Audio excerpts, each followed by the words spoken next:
Hey everybody, welcome. Alright, so I have a vinyl haul video, finally. I have not been able to sit down and do this, so I'm really excited to share this last month's stack of records. I've already started listening to this stack, or this month's stack, so pretty excited to share that one with you as well. Hopefully before the month ends. Because it is a big stack, I'm just going to jump right into it. Starting off here with a blind pickup. I pretty much bought it because of the artwork. The band is Ripple. I think this is our self-titled album. Pretty sure it is. This came out in '73. It is a soul funk band. Really cool artwork. The music is great too. I actually really enjoyed it. Let me show you the record. Nothing too crazy. It did clean up really nice. It was a little dusty. Flea market records, or swap me records, whatever you want to call it. They're always pretty bad condition or really dirty, dusty or whatever. But surprisingly, this one was pretty good condition. It was in this metal case, like a DJ case. I wanted to buy that, but the lady didn't have anything to put her other records in, so she couldn't sell it to me. And then I think someone came by and picked up the whole thing. But yeah, a lot of like records that I already owned were in there, so I didn't really care for them. Anyways, don't want to worry about that. So I picked this up for $1. This next one's another $1 pickup from the swap meet in pretty decent condition, a little bit of wear, but you can't turn down Dolly Parton. I think she's just awesome. It looks like she's having a lot of fun in this photo shoot here, and here's some more of her. And if that wasn't enough, it is a gatefold, and bam, you get a life-size Dolly picture here. It's kind of weird the way it looks because it's almost like it's pixelated. Very fuzzy looking. Let me show you the record. No, the album is Here You Come Again. Here's just a clean, regular RCA label for $1. It was a no-brainer. Really, truly, really love her. And my girlfriend loves her too, so we had fun listening to her together. I like being able to share some of my records with my girlfriend. And this is one of them. You know, she wasn't into Ripple that much, but she liked Dolly. This next one here is one that I've been looking for a while. This, if I'm not mistaken, came from the Goodwill. It's got a bit of ring wear on it on the back, but it is Steppenwolf's Gold, their greatest hits. I believe I have a version of this on cassette, which I've been listening to. This one opens this way. We got some pictures, and I'm holding it upside down. There we go. You got some pictures on both sides of the flap. Now that I have a little crate next to my record player, this makes a whole lot more sense because now I can just pull the record from the top instead of flipping it on its side. You got a really cool label from the Dunhill ABC label. Really clean. And it has some really awesome songs on there. Of course, Born to be Wild, Magic Copyright is great. One of my favorites is, where is it? The Pusher. I love that song. Move Over is pretty good too. I mean, these are the hits, so you can't go wrong with any of these. But yeah, the Pusher, I really like the way it sounds. But yeah, so I finally have it on vinyl. This next one here was from the same crate that I picked up the Ripple CD from. I wasn't sure what was going on with it, but it's a really dope album. I'm going to pronounce the name wrong, I'm sure. It's Shafiq presents Jank Random versus Earl Leonne. It's called The Frequency Clash. It is two DJs battling out. It's like a beat album. Let's see here. But yeah, I believe he was a part of another hip-hop group. I'm forgetting the name. I got it for $1, so I thought, why not? Heavy pressing. It's really awesome. It kind of reminded me of Dilla. I don't know what else to say other than it was dope. So yeah, Shafiq. I think his full name is right here. No, it's just Shafiq presents Jank Random versus Earl Leonne, The Frequency Clash. Again, I blind pick up for $1, I couldn't pass it up, so I got it. I feel like this person might have been digging at this little shop in LA.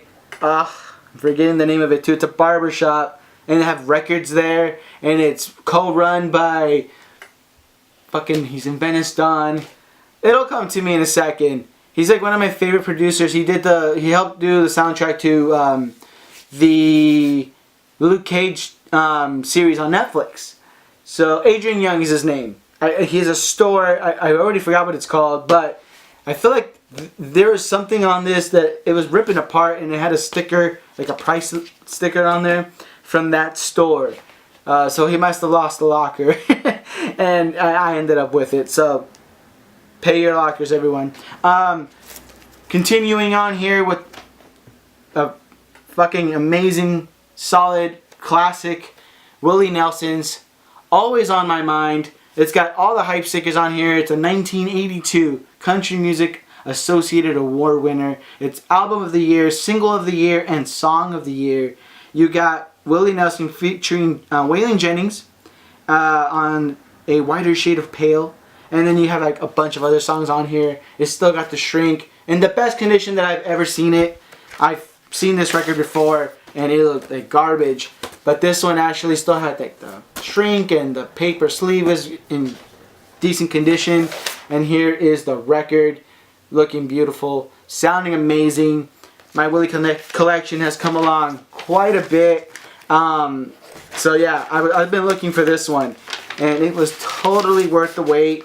So add that one to the stack. This next one here was random. I actually picked this up this is the only record that I picked up that day. But yeah, it's an American Folk Blues Festival album, and you have Memphis Slim, Willie Dixon, Big Joe Williams. You got Muddy Waters, Sonny Boy Williamson. Some of these I haven't heard of before, but yeah, for $1 again, I'd be a fool to put it back down. It's got some serious wear on the bottom part here. The spine's actually pretty decent, and the record, surprisingly, wasn't chipped or broken, because I felt like maybe like a lot of them were pretty beat up and cracked. I thought for sure this one was gonna be in worse condition, but it actually held up pretty decently through all the abuse that it went through. But yeah, I got this in there. Really cool album with a bunch of blues music live, so it's like a festival type of album. This next one here is Count Basie. I got Rhythm. I think this is so far one of my favorites. I like the one he did with Frank as well. I keep finding him, so I just keep buying his records. But yeah, really clean copy as well. And let me take the record out for you. This really interesting blue label. Again, nice and clean. I love his piano playing. I just love the up tempo type of music that he plays, the boogie woogie. I guess. But yeah, I also love that they have a lot of like a breakdown, little introduction to the music and the album itself. I always enjoy reading those. But yeah, so you got that one as well. And then last two records. I'm burning through these pretty quick, but they're both really awesome. Especially this one here. Walking the Line. You have Merle Haggard, George Jones, and Willie fucking Nelson. I'm pretty sure that's his legal name. Just dropping some of the most beautiful country music I've ever heard. I think I screamed a little when I saw this, because I've only seen a picture of it somewhere as I was looking through some of his stuff, and I was like, I have to have this, and I never thought I would find it, especially in this condition. Picked it up for $1. One doll hair. And let me take it out. Let me show you what it looks like here. Off the Epic label. It's just looking beautiful. Yeah, I mean, there's not one song on here that I think was great. So I got three just amazing. I actually don't listen to much of George Jones, so this was kind of a treat for me to just kind of be introduced to his music. But yeah, Merle Haggard and Willie Nelson alone is just like worth the pickup. And then the last record here, which came from that same vendor I was talking about, is Roy Ayers. You have Virgo Red, Ubiquity. This is a really trippy sounding album. It's really great. Don't have any Roy Ayers in my collection. It was $20 at one point. 2004, if that's the year on the top there.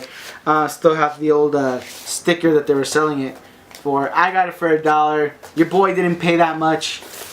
There it is. The record itself. Definitely, hopefully, I find more of his music, because Roy Ayers is the G. Definitely has a pretty interesting set of people helping him out too. A bunch of people that I don't know of, so they're sort of going to be on the radar as well to see if I can find any of their solo stuff. It's just one big discovery after another with these blind pickups. I think pretty much all of these were from the swap meet. I think with like the exception of one or two of them. Steppenwolf for sure.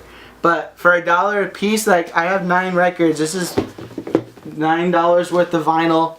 Sometimes you pay $9 for just one record. So there it is. If you guys have a swap meet or a flea market near you, definitely check it out. Beats the hell out of the thrift store sometimes. But anyways, there it is. Thank you for watching, as always, for making it to the end. Links are in the description down below. As always, take care of yourselves and each other, and I will see you guys on the next one.